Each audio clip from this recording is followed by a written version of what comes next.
Like, I'm gonna be honest, I don't think we deserve it yet because thank God our group sucks. Because It was definitely like such a fun experience. Like even though I was getting owned, Para você que quer comprar aquela skin do Valorant ou qualquer outro jogo da sua preferência, ou ter acesso aos melhores gift cards para todas as plataformas, apresento a vocês o Rei dos Coins. Lá você também pode personalizar o valor ideal para o seu gift card de acordo com a sua necessidade e ainda ganhar cashback em cima desse valor. Não perde tempo e acesse o reidoscoins.com.br. Fala galera, tudo bem com vocês? Nesse domingo, a Loud venceu a G2 por 2-0 e assim se classificou para os playoffs do VST Américas. E após a partida, o Sodak e o Valim, que é a IGL da G2, conversaram bastante com os casters do NA e falaram sobre a partida e também sobre os playoffs. E separamos aqui para conferirmos, então já deixa seu like nesse vídeo, confere se está inscrito aqui no canal e vamos lá ver. You guys have had a massive turnaround this Jesus season. Christ, yes. How does it feel from where you were in the beginning? Because it felt like you guys were dire. And now here you are. It feels like a completely rejuvenated, revived Loud. Like, I'm gonna be honest, I don't think we deserve it yet because thank God our group sucks. Because that gave us a chance to qualify. But I don't know, man. Like at the beginning, we were so bad, like so bad. Nothing was going. Can you pinpoint it on one particular, on a few things? It's never just one thing. Yeah, it's never one thing, but like I think we were lacking like heart to play. You know, like we needed some heart, we needed some emotion, some fire. Yeah. In us, and we kind of like lost it after Madrid. The way we lost, like we couldn't recover properly. So that's something we were working on because like tactically we felt always okay or decent.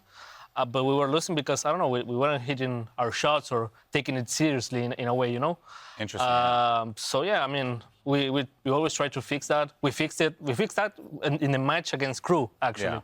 But things didn't go well.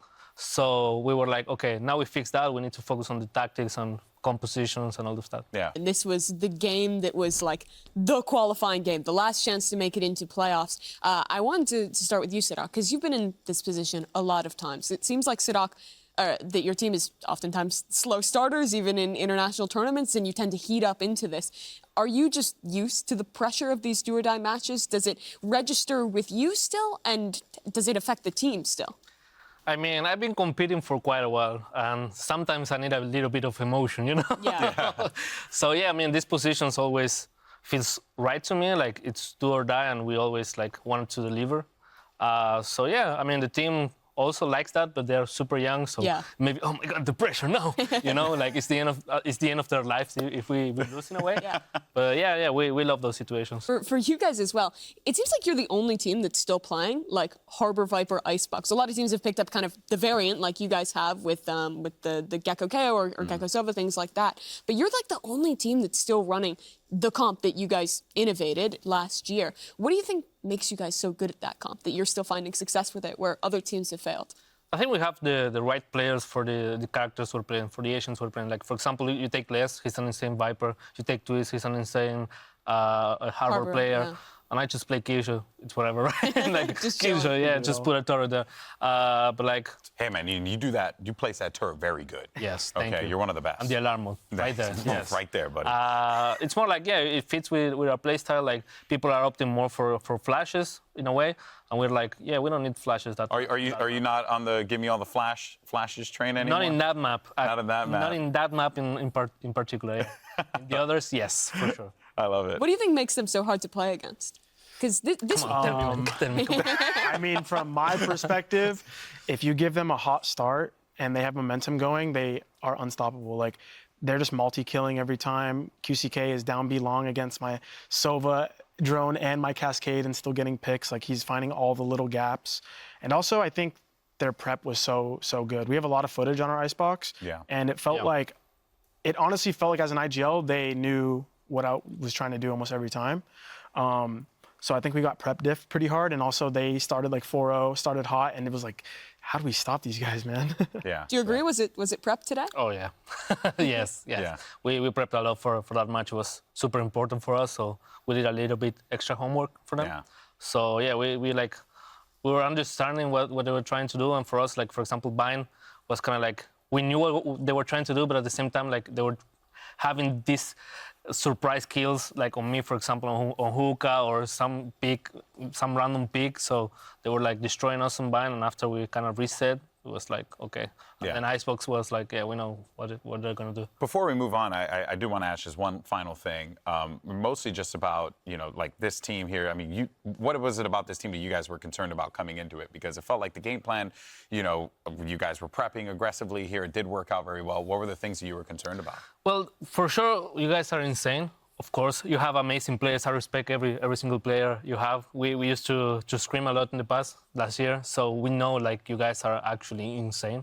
And also like they have amazing coordination with utilities sometimes. So it doesn't matter if we are prepared for that. It's more like, okay, they're gonna just wreck us if we're not like breaking the Gecko utility or just being ready for the flashes and everything. Yeah. You did say in an interview that you looked up to Sadok and you wanted to play him in a match. You gonna have your little sweet moment? I mean, it was definitely like such a fun experience, like even though I was getting owned.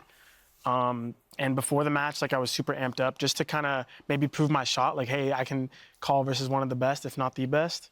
And even like, I don't want to glaze too hard, but even when I was trying to come up in the scene, I would always watch Loud because they were like probably the most innovative team like throughout Valorant. And so it's kind of cool to see like a team try a bunch of new ideas, different comps, and gain inspiration from that. Yeah. And I got to go toe-to-toe today. Obviously, I didn't get the result that I wanted, but it gives me motivation to work even harder. Like I know now I got like the match experience, and there's long ways ahead Yeah. for me, but I'll try to work. That's my not. butt off It to almost get to seems this like. point. Are you having like a little bit of like a I made it moment? getting to play Honestly, that? not really. No? Like I don't really feel that way. Like I made it. I just try to take each game like how it is, like each game one at a time. And I'll feel like that maybe once I, win champions or something. But until then, I'm still very new and I understand that, and I just want to work my way up to the top. Look at you, Theo Sadok, always just inspiring people. That's amazing, man. All right, well, let's go ahead and take a look at the standings here because stage one is officially over and done with. So here we go. And as it's locked in, Crew in first place. You got C9 in second and G2 coming in third. And then over in the Omega group, Leviathan is going to be sitting at the top of that group. You got 100 Thieves in second, and Loud have now You're made their shaking way. your head, Sadok. Jesus Christ, man. Like, the Omega Crazy group start. is lacking, Like, it's not good at all. Hey. Like, we won like minus 13 rounds. Like, yeah, sad. Hey, but you know what? All it is just inspiration for you guys to just do even more. Both of y'all, Yeah, right? thank you for the VOD. I will watch Icebox. I still made it somehow, but I'll take it. And it is going to be C9 versus G2 to start things off, and then Loud versus 100 Thieves. And the winners of that will take on Crew and Leviathan. Now, well, guys, we're going to get your thoughts. Now, you guys are going to have to deal with 100 Thieves. What are your thoughts on them? Not a thought yet. Not a thought yet. I love that. Still processing, everything. I did want to ask, though, since you guys are the 2 and 3 seeds from your group, you have to play a single elimination match before even having a chance to qualify to Shanghai. That's pretty uncommon in formats. Does that change things at all or just add that extra bit of pressure? I think, at least for us, it's good, Like, if we win, it means we deserve to win, in a way. Like, Sure. it's not just pure luck that we're here, And also, like, it builds momentum, in a way, because if you win that and then you have to face another one, it's like, okay, let's do it, Let's go. So, Yeah. yeah, it's a good thing.